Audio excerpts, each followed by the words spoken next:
Friends, it's my honor and privilege as Rapid's friend and pastor to share his eulogy with you today. It's impossible to condense a life story, particularly one as rich and full as Rapid's life was, into a 20-minute eulogy, but I'm going to do my best. And I'll be representing Rapid's family, their memories, and sprinkling in a few of my own along the way.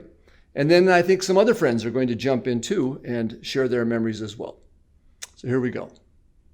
Robert Isaac was born April 17, 1950 in Frankfurt, Germany to Lois Lindell and Richard Isaac. After his father's military transfer back to stateside, he became a lifelong Spokane Northsider.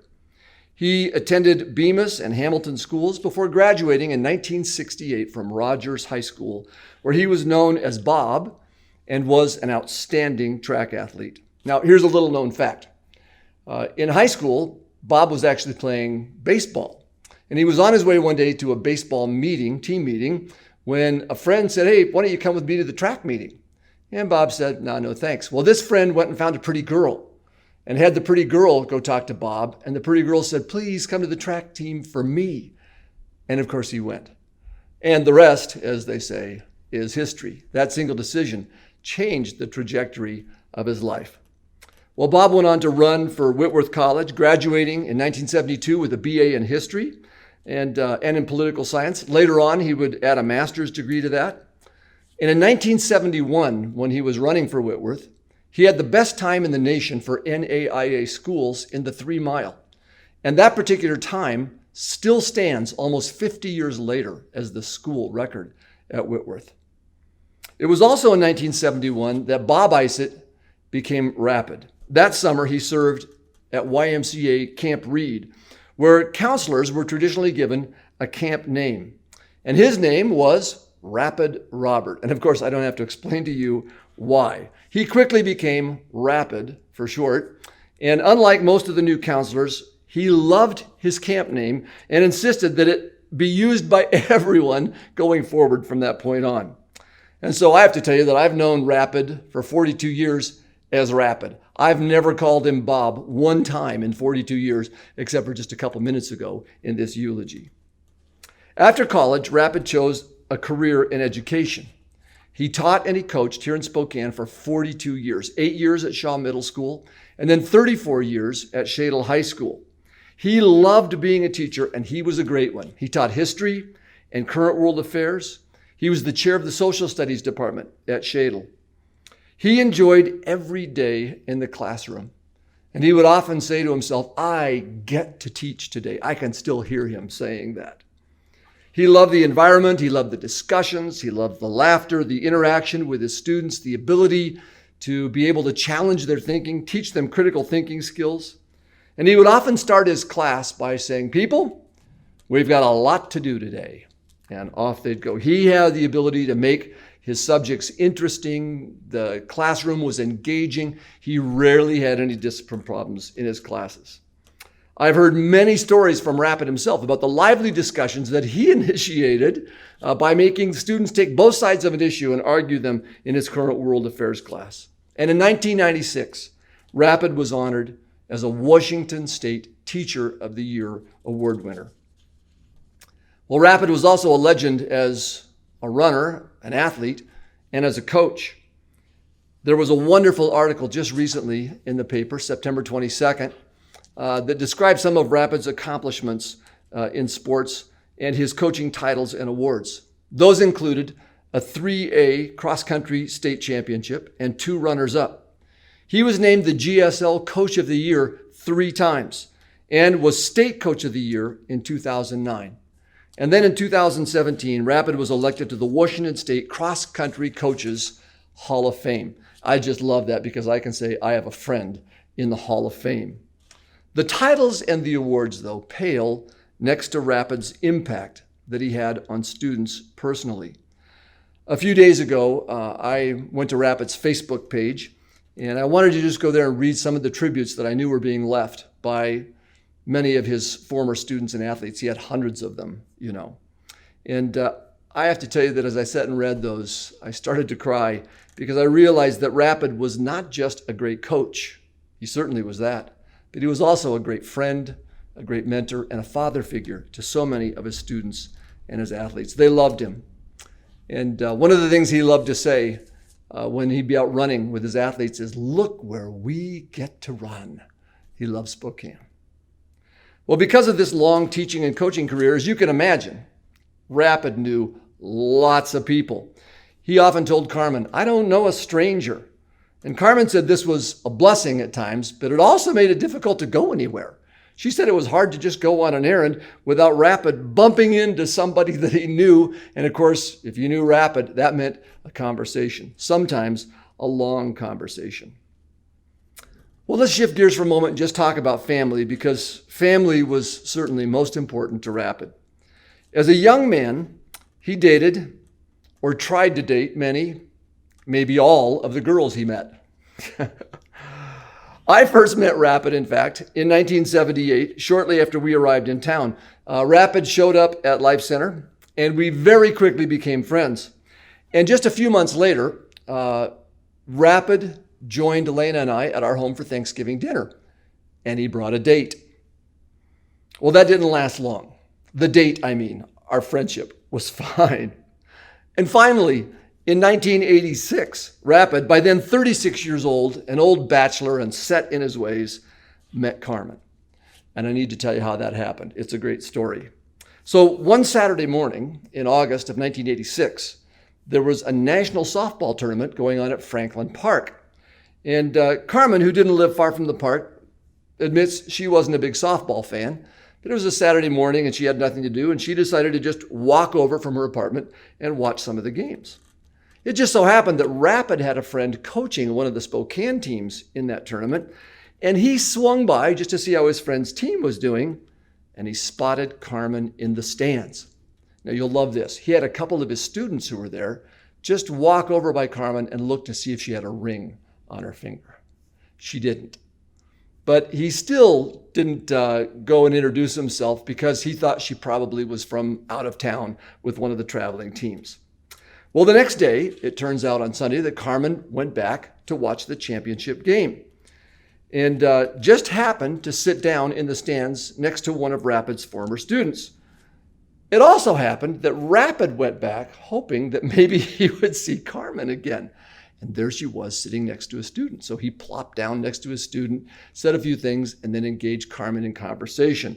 In fact, he began talking to Carmen about all of his travels, and Carmen thought, this guy really has a big ego. He's bragging.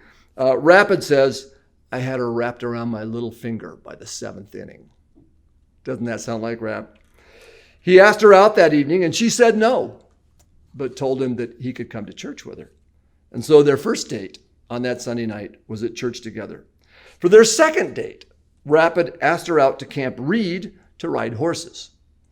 Now, there were no horses at Camp Reed at that time. So I don't know what they did on that date, but whatever they did, it worked, because that meeting was in August. By November, they were engaged, and they were married April 4th, 1987. And I was honored to officiate at their wedding. Well, Carmen told me that on her first anniversary, their first anniversary, Rapid said, "Can you believe it, honey? We've been married 1 year." He says, "People act like that. First year is hard. I don't understand. It's been so easy." And Carmen said she burst into tears. Rapid was shocked. "Why are you crying?" he said. He had no idea that while it had been very easy for him, an old bachelor set in his ways who wasn't changing much, it had been quite an adjustment for Carmen that first year. Lots of change for her.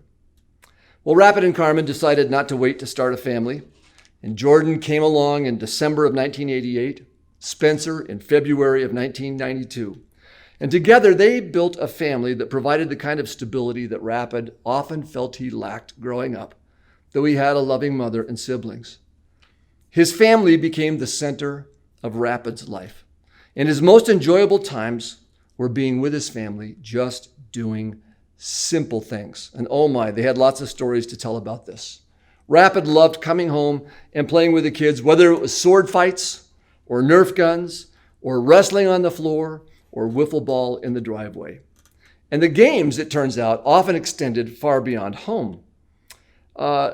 they told me that Carmen said, with a little dismay in her voice, that he loved to play hide and seek with the kids at Costco. She said, imagine being a mom and not knowing where your kids are at in Costco. Or there was the time when they went to the Groovy Shoes basketball game at the Spokane Arena. And at halftime, Rapid calmly told her, I don't want you to get upset, but I've lost Jordan, who I think was 5 at the time. And happily, some of Rapid's students recognized Jordan and reunited them. But that was another Rapid trait as a father, encouraging the kids to spread their wings. In fact, often he said to Carmen, let them go. Let them go ahead and try it and learn. And Carmen said she was grateful for the balance that Rapid brought to their child rearing together, because she tended to be the one who was maybe more cautious, careful, and Rapid would be more encouraging and emphasize, get out there and try something and learn from it. He encouraged the kids to be imaginative, to have fun, to be free thinkers, and to engage in thoughtful discussion. In the summer, camping trips made up the bulk of their travels and provided many treasured memories. For many years, they did an annual camping trip with the Martin family. And Rapid would be the wagon master. That is, he did all of the planning. But Spencer said that Carmen was the ox. She did all of the packing. So they were a team. And of course, on these trips, there was a heavy emphasis on learning, and particularly history. Prior to a 6-week trip to the East Coast that they did with the Martin family, all 10 of them picked a historical site that they were going to see on that trip and wrote a report and then presented their papers to everybody else before they left. When they visited national parks, Carmen said, we were the only family that read all the brown signs. Ever the teacher. That was Rapid. He was happy for his children when they left the nest, but he cried for days after they departed. Now, Jordan, of course, is married to Sam, whom Rapid loves like a son. And Jordan said, though, it was a little hard pitching Sam to her dad the first time. Dad, I've met this wonderful guy. He's 19. He loves heavy metal music. He used to sell pot, but now he loves Jesus. And she says she can still remember the first time that she brought Sam home to meet Rapid. Sam was dressed all in black with a black hoodie, hood up, long hair. And when Rapid saw him, his first comment was, I wouldn't want to meet you in a dark alley, pal. You're kind of frightening. But Rapid grew to love Sam as part of the family. And he often told Jordan, and he often said this to me as well, what a good man Sam is. And the two of them bonded, especially over sports. Rapid found it fascinating and actually hilarious that Sam has memorized all kinds of trivia about a multitude of athletes. Rapid would quiz him about a different athlete, and Sam would reel off all these statistics, and Rapid would just laugh and say, unbelievable. And I can just hear him saying that. Rapid was so proud of Jordan and Sam, of Spencer, and of his grandkids, Jubilee and Zion. After retirement, Rapid was active and influential with his social media postings. He deliberately would post things to promote discussion about current events with friends and former students.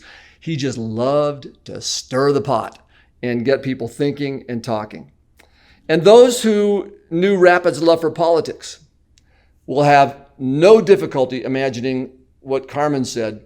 She said she could just see Rapid having an impassioned conversation with God saying, Lord, I mean no disrespect, but really, you call me home before the most important presidential election in my lifetime? Politics held a lifelong fascination for Rapid, and it was one of the many things that made him such a fun and interesting character. Now, those of you who know Rapid well also know he was a fierce competitor. If you ever played games with him, you know this.